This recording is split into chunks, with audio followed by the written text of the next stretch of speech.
Okay, so I am starting out with Jenny Peterson, and we have such a great episode coming up for you. I found on Jenny's Instagram, and I'm going to let Jenny introduce herself in her own words and explain a little bit of what this means. But I think that you will really be captivated the same way I was captivated. I want to know more about this. What does this mean? So, this is what Sure. I Yeah. found on her Instagram.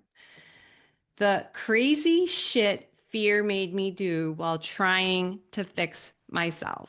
I think what I really felt so drawn to, Jenny, is the trying to fix myself. I'll just say one thing before I have you jump in, and that's really so in alignment with this, because I said each quarter I'm doing a different theme for my podcast this year. Quarter one was about cultivating relationships. Quarter two is all about having more freedom, and the opposite of freedom is control. Anytime you have the word fix, Yeah. especially according to Melody Beatty, she's the guru on codependence. Anytime you're trying to fix something, you are trying to control. Yes. And so, as someone with a chronic autoimmune disease, I totally get, I have been for years trying to fix myself. But I want to hear what that means to you, that quote, and why you posted that on your Instagram. And then also just what is your background and how you got to do what you're doing today. Yeah. Thank you, first of all, for having me be here, Kim. You're welcome. And sharing my story, it is like I have to go back in my brain to this other world. It feels very distant for me, which is a good thing. But at the same time, the people I work with and are reaching out for help, they're in the same place that I used to be as well, in the fix it mode. And this is who I'm speaking to say, this is when I can relate to those times when I was fixing myself constantly. It was a full-time job. And I thought there was something wrong. And I was looking always for the next thing to make my symptoms go away. It was all about control.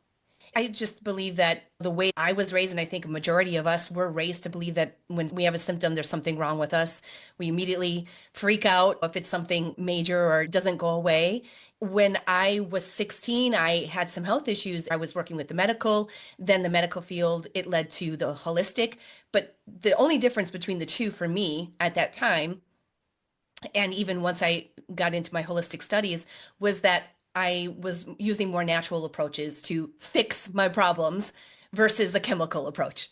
When I opened a health and wellness center when I was 20 years old, and my from 16 to 20, I did a lot of studying on natural health. I had to do it at that time for my health reasons. I had a lot of digestive issues. I had a major surgery, had acne issues. That was my main focus, and studied herbalism. You're taught that there's something wrong. We need to fix it. What herb are we going to use to fix this problem? So the fix it mindset really is established and it sticks with you until you reach this place to say fixing doesn't work. There's a control aspect here that's keeping me stuck because I think I need to fix something that's wrong. When I worked with clients in health and wellness, I would test them to see what supplements they needed and stuff like that. And I had a client saying to me, Jenny, how come every time I come to you, my body tests for something? And I'm like, there's always something wrong. There's always something to fix. Of all the things that I did in the 10 years I own my health and wellness, it still stands out of I was actually telling people that was something I was programmed with to believe that we need to fix. So once I got sick myself, and I put that in quotes, but I tried all of the methods that I knew and was trained with, the diet changes, the supplements, and all of the functional medicine, holistic stuff. And when those didn't work, I had to find something else to fix me. And it still led to just replacing those external things with more mind body stuff to fix me. And this is the journey that I see, not only that did I go through myself, but I see our clients go through as well, or people that I meet. They start in this journey. They go from maybe medical to holistic to more mind body, but they're still just looking for a tool within those areas for fixing. So the things that I did to try and fix myself during that time, that's where my mindset was at. And also what fear drove me to do, because the fear was why I was wanting to fix, right? The fear was I need to control this situation because there's something wrong. And if I can take over, then I can feel safe. So the fear drove me to make these decisions And the decisions I made were a $10,000 biofeedback machine. We sold all of our stuff in order to afford that. I went to practitioners throughout the state, and really they didn't do anything different than what I did. It was just different supplement, different testing process, whatever, but it was still the same type of stuff. I had a foot detox machine that I did as well. I did the enemas, the coffee enemas, which I just Googled online. It was funny because the woman I went to, the center I went for, the health and wellness center that I went to get help, she didn't give me any specific plans or protocol of what I needed to do. But I called her one time because I could. She gave us her number to reach out if something was going on. I'm like, I just feel awful. She's, I think it's time for coffee enema, but gave me no instruction whatsoever. So I Googled it. And I don't know what it's like to be on cocaine or any drugs, but if that is the feeling, it was terrible. The celery juices, the detoxes, all of that stuff I was trying to do to try and fix. And Yeah. fear was driving it. You did do some crazy shit. Yeah, there's probably more in there. The thing, it feels like a whole different lifetime for me. I really identify with so much of what you're saying because I've been on that train as well. I'm working with a functional medicine doctor currently. Every day of the week, I'm going to a different type of modality, whether it's the salt cave or red light. And I don't know if they're helping or if it's Mhm. just the mind thinking, okay, these are helping me. Our minds are so powerful, and we're going to get into that in a moment. What you have just introduced us into is when fear is the driver for us to try to fix when there's a problem. I was talking to you beforehand. It's very common to see high achieving, driven, perfectionistic performing type A women pushing all the time, pushing and doing, being a human doing instead of a human being. Mhm. And this is a big part of my growth journey is to take that mask of perfection off and become more of a human being. And so you had mentioned one of the things that you can do is help these women who are high achieving, driven, perfectionistic women who end up becoming Mhm. chronically ill because they're in this overdrive, overwhelm, and burnout most of the time. They don't know how to slow down, they don't know how to be. And there's something driving that bus, Mhm. which, if we were to break it down, it ultimately will result in fear and the subconscious beliefs that are underneath it. I was journaling earlier and reflecting on some of these topics. And where I sometimes get a little bit tripped up, it still is my old programming that even pushed me to ask the questions.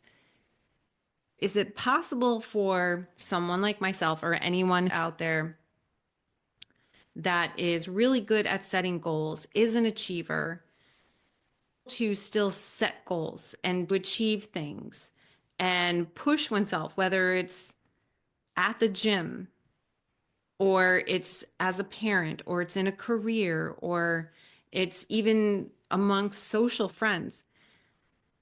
Is there still a place where it's healthy to still do that? Mhm. And when does it tip over into the unhealthy? How does one know if it's pathological at this point? How could we describe for that listener some of the things to ask oneself or look for when it's becoming unhealthy versus there's a good amount of pushing? Because that's how diamonds are formed, right? I don't think we want to go to swinging the pendulum to the other end and just say, just flow, just be all the Mhm. time. Don't worry about the clothes and the laundry. Don't worry about putting food on the Sure. table. Do you know what I'm saying? It's like, where's that middle ground? Can you help us to make some sense of that?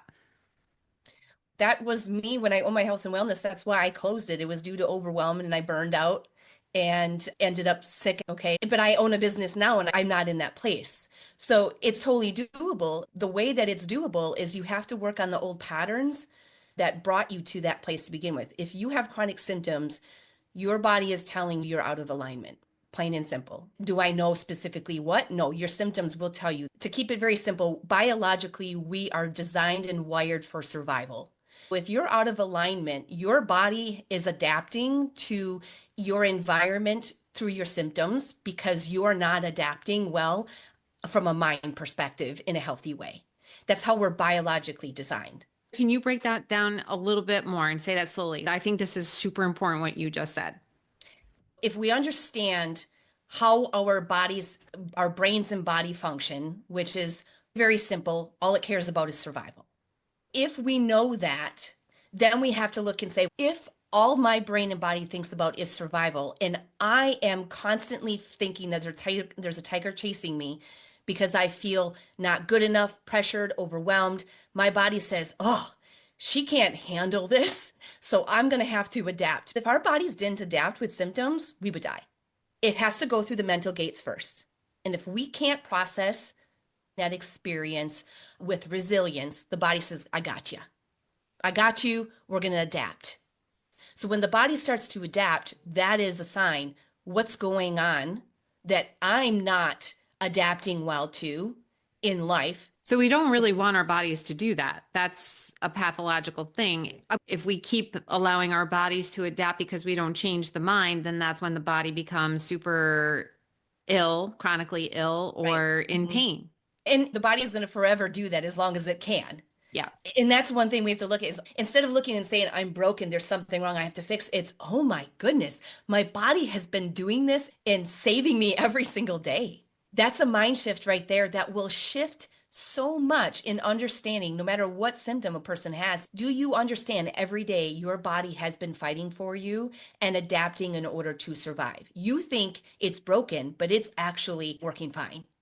Your Mm. symptoms are an indication that you are stuck in what we call a hanging healing. You're stuck in a stress state, and the body says, this stress keeps coming in every day, knocking on my door, and I have to still protect myself from it.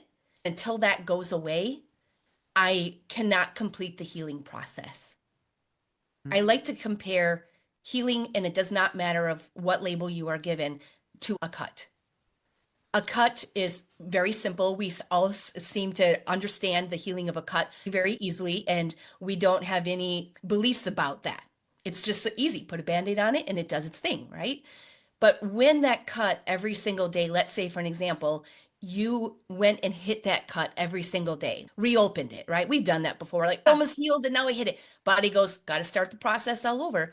Keep that idea of what this simple idea is of the cut. No different than for IBS, autoimmune, acne, name it, whatever it is.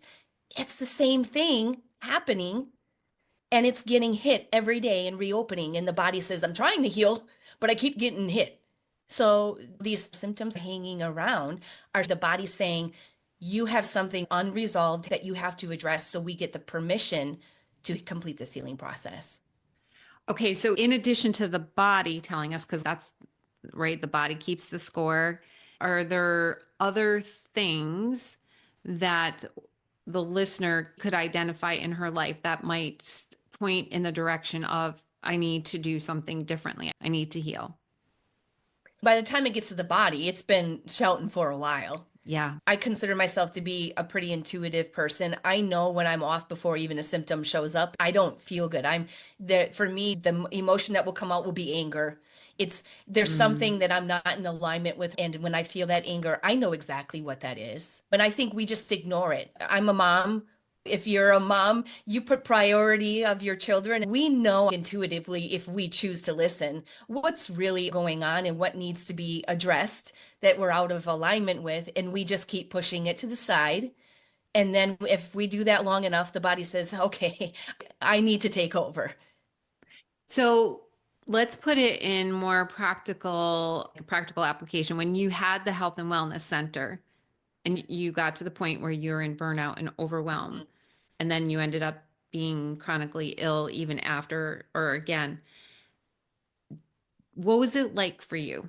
What was your day to day looking? And did you notice that it wasn't right for you or that you were out of alignment? And did you even notice that you were just pushing those thoughts aside? What was that like?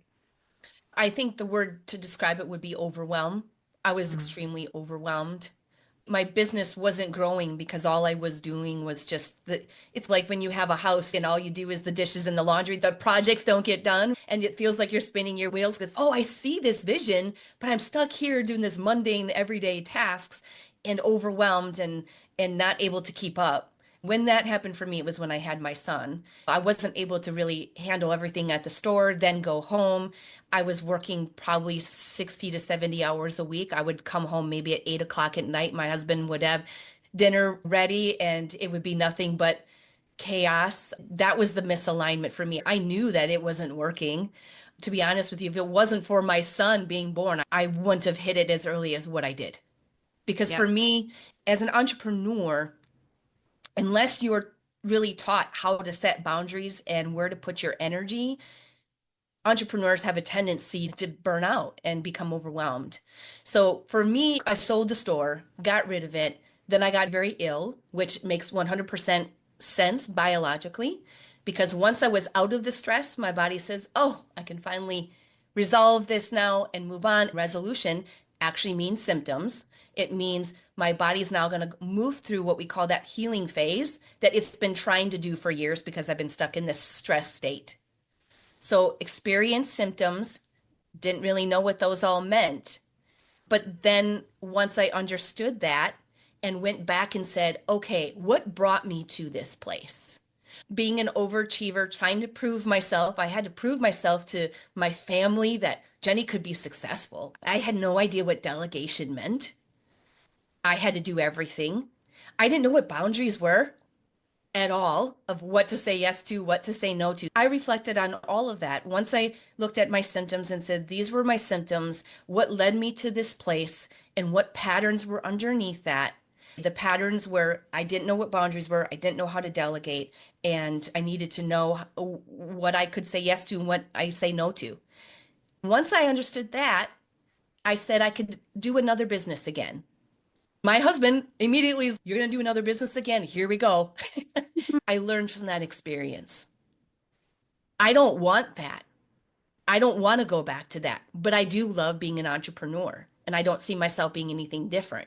But I know I have to have boundaries now so I don't end up where I was before. The store was stressful. I didn't make any money when you don't charge right prices and everything else because you don't have value yourself. There was that stress. Then it was, oh my goodness, now my wife is sick for 3 years straight and I have to take over. He didn't want any of that. So there was an immediate stop. Your question, I'm answering this question in that roundabout way of, can a person have their limits of still being the high achiever and know where there's limits? Absolutely. Now I say, no, you, Jenny, you can't do that. Stop thinking that you can say yes to that when somebody comes to me, sorry, can't do it. There's no guilt with it anymore. There used to be the guilt of, oh, but that person's not, they're going to be worried about what I say. They're going to think I'm mean. It was the people pleasing. I've just gotten very comfortable with being confident in who I am and setting boundaries and knowing that I can't control how other people respond. I do need to take care of me. You can So, still be a yeah, high achiever because that's who I am. And I would never want to get rid of that part of me.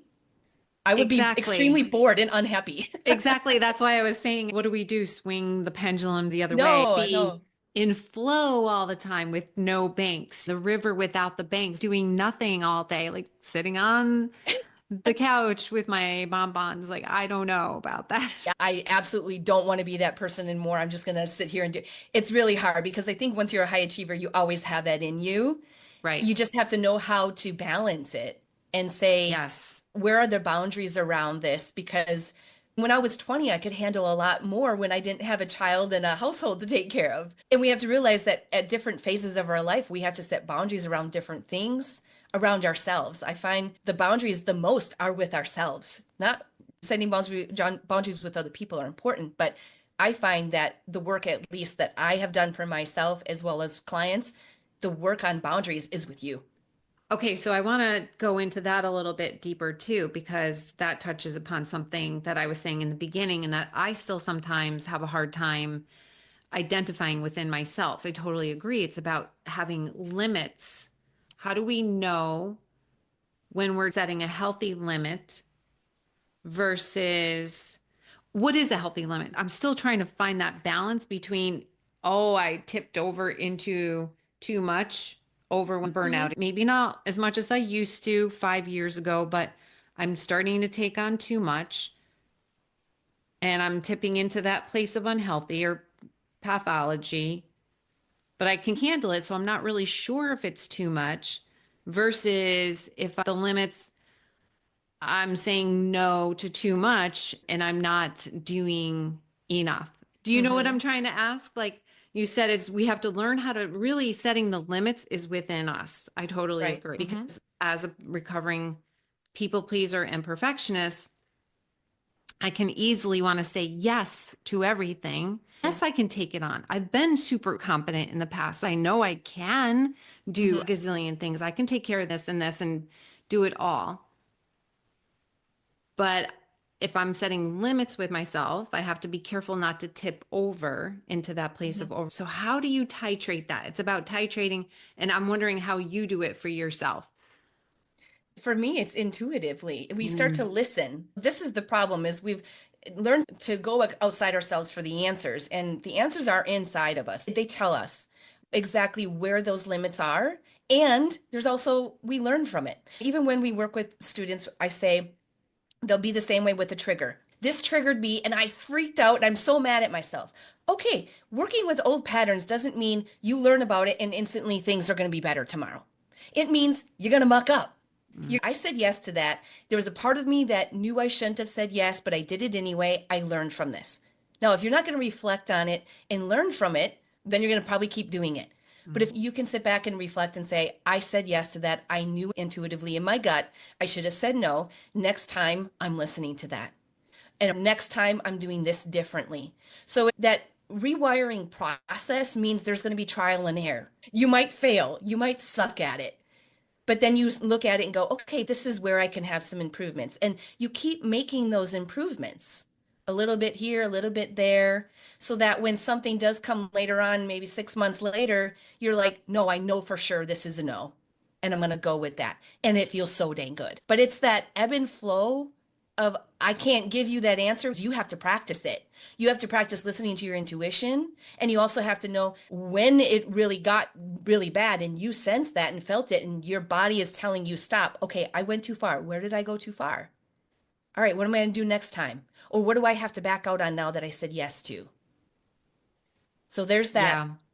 up and Yeah. down. I totally agree with you, and you're spot on. As you're saying that, I'm reflecting on how I've been trying to titrate that even in my workouts. So I used to do either F45 or boot camp style classes. And if they were, let's just say, for example, there's box jumps, I would have to, in the past, I would push myself to do them all or do all the burpees. Mm-hmm, And my body has hurt for years pushing mm-hmm, myself in that way. But I didn't want to give up completely because it was good for my cardiovascular and the strengthening part was good for my body as well. So I'm learning how to pull back in the class mm-hmm, and listen to my body. Oh, okay, I can push a little bit more on this exercise, but the burpees I'm not going to do. I'm going to do jumping jacks instead. I did that today and my body feels so much better. I'm in no pain today after the mm-hmm, class. I think what you're saying is learning how to listen to our body, let mm-hmm. our bodies really speak to us and our intuition, our gut. And that's hard, though, I will say to the listener that has been disassociated from one's Right, body for right, a number of reasons, maybe for decades. I was right. disassociated and Mm-hmm, I had no clue what it meant to listen to my body. mm-hmm. It was always looking to someone on the outside to Yeah. give me the answers. So that's a practice too. Lots of golden nuggets we are offering so far. We talked about setting boundaries, limits, Mm-hmm. practicing listening to your intuition. And that takes a whole lot of healing to get to that place. Yeah, I That, just want to know when you're yeah, saying those things, those aren't things that if you have these old patterns, you can jump into. That is a yeah, very gradual process. 100%. Yeah, because setting a Sad that, boundary could bring up some old patterns of, oh, but that person's yes, going to yell at me. And I remember when I was a kid, I tried to speak up. So there's a lot of work to do, even just to sometimes for some people, even yes, just to set a boundary and feel safe. 100%. And I talk about that all the time because it doesn't happen overnight. I don't want the listener to think, oh, just do one, two, and three. I always am cautious about giving steps. And I always add the caveat that it takes practice, it takes time, it takes maybe even working with someone else to help guide you through to heal. Because if there's to going back to the metaphor of the cut, I always talk about the wound as well. If you have Mhm. an emotional wound, that you can't set boundaries because when you did, you were Right. rejected, you were abandoned, you were yelled at, whatever it is, that wound may be so infected that now as an adult, you're paralyzed with Yeah. that fear that even if you or I were coaching them and said to set the smallest boundary, that could Hmm. trigger such fear and trauma for Hmm. some people. So I want to be really sensitive to the listener who is listening and saying, okay, Kim, Jenny, I hear you, but it's not that simple. And I'm Right. here to say, yes, you're right. It's not that black and white. It's not that simple. Mhm. However, doing this work, while it can be really hard, is very transformational and long lasting. And that's the promise for it. And I want to bring in one other piece, which is what you do in your line of work because you're called mind body rewire and you work with the subconscious mind. So if you can speak to that a little bit for the listener who is trying to listen to everything we're saying and wants to, how do I go underneath and rewire some of these subconscious beliefs or patterns? Oh, that's a very loaded question. There's a process that should be followed in a healthy way for the nervous system to do it. Mm, So one of the things is if you're aware of what is in the way. So let's just use the boundary example. So let's say, hey, I want to set this boundary. I consciously want to do it. And then I go to do it and all this fear comes up. That's where we have to reflect and say, okay, that's the subconscious pulling out the files. It's saying, hey, look at this. Remember that? And it's got a stack of files or maybe 100 on one side, and there's zero or maybe one stack on the other that says that boundaries are safe. So that big stack is going to always win. But we have to go in and gently tell the subconscious what things were that way for that reason back then. Let's say we have to understand that the subconscious gets programmed based on our perception. If setting boundaries in the past when I was a child brought up guilt or I was yelled at, let's go look at that and look at mom and dad and how they responded and why they would have thought that way to begin with. Why would have they thought that speaking up is bad? Because children shouldn't speak, they should just listen, be right? Were their heard. beliefs. So we look at that and tell our subconscious in a gentle way, you know what? We see this differently now. We see this is why it was unsafe, but I'm an adult now and know that it is safe to speak up, honor me, love myself, and speak whatever feels true in a gentle, kind way. And so we have to gently tell the subconscious that this perception of where of these setting beliefs has changed. So that's the memory work. You don't have to sit down and do a lengthy workout with it. It's essentially looking at where did this belief about setting boundaries come from? And that work is so important, again, because the subconscious is programmed based off of perception. And that perception sends your body a message. If my perception is I'm in fear of setting boundaries, then there's going to be that fear message sent to the body. The body is going to protect, right? So the message is always starting with what is the perception? So if we can change the perception around boundaries, change the belief around boundaries, then your next step is to start setting some in a very small way. And we're talking about this is again very individual. So it's hard to give advice because I don't want to be giving something that's too much for others. But we have to look at this and say, is setting a basic boundary of just something very simple? Maybe somebody's saying something that they shouldn't be saying to you because it's your personal information. And you have a hard time saying, you know what? If something like that is hard for you to do to set a boundary, then you might have to start with something super small. Like, where's the knife's edge of what is too much and what is just slightly uncomfortable for me? That's where you want to start, is where it's slightly uncomfortable, and start to practice the no. Start practicing the boundary, whatever it is that you're working on. Then it will be where you can get to the big goal of, this is truly where I want to get. Okay, we've got a timeline now, or a step-by-step process that we have to look at this where the nervous system feels safe enough to get to. Does that all make sense? It makes perfect sense. And you know what? It tied right back into what I was saying earlier about the high achiever, because a high achiever person would just Sure. listen to what we're saying and go right to, I have to set all these Yes. big boundaries without being mindful of what Yes. it's doing to his or her nervous system. Yeah. Because that driver of, I have to get this now, like I have to fix, right? I Yes. have to There's fix. There's the the force, the force. pushing. Yes. And Yes. that is another, like when I was asking early on, what are some ways of knowing when we're Yeah. in that energy? And it just came up when, if you feel like you're in this forceful, pushing, Yes. pressuring energy, that's Yeah. when you can really pause and Hmm. take a step back and say, maybe I am, can I be a little more gentle? Can I give Yeah. myself a little more space, a little more grace? Maybe this is just too much right now. Yeah. Even So, when you're talking about that, I don't know why this client's example came up, but we had one client that said, I haven't gone on the subway in years because I have my symptoms and get scared and have major anxiety. And we didn't tell her to go to the subway and get onto the subway overnight. But she thought, I'm going to go do this. I'm going to be a go-getter. yeah, She did that. She came back and she's, oh my God, I freaked out. My body started shaking. I'm like, hold up here. This is a goal that you want to have, but in no way do we say to go and do that. I just want you to, at this time, just go to your car door and stand by your car. And she's yeah, like, that doesn't feel like that's going to be big. yeah. Oh, but it is. And so we Ah, desire these big steps, but our body says, ain't happening. We ain't ready for this. There's so much yeah, stuff going on here that is telling us what we have to protect. We have to train it that this little move is safe and then this little move is safe. We just break it down into, this is the big picture. And now what are the small steps that are going to lead up to that? And those small steps are going to feel so freaking small that you might be like the high achiever of, I need to do something bigger. No, you don't. yeah. Just start small.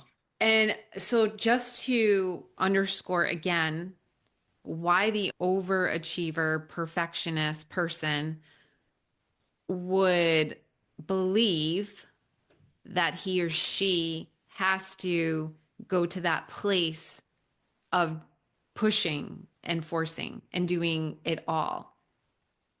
Can you speak to that? I can take a couple of guesses because that's going to be individual, but Yeah. the patterns that I see that come up with that are going to be fear of failure. That's going to Yeah. be a major one.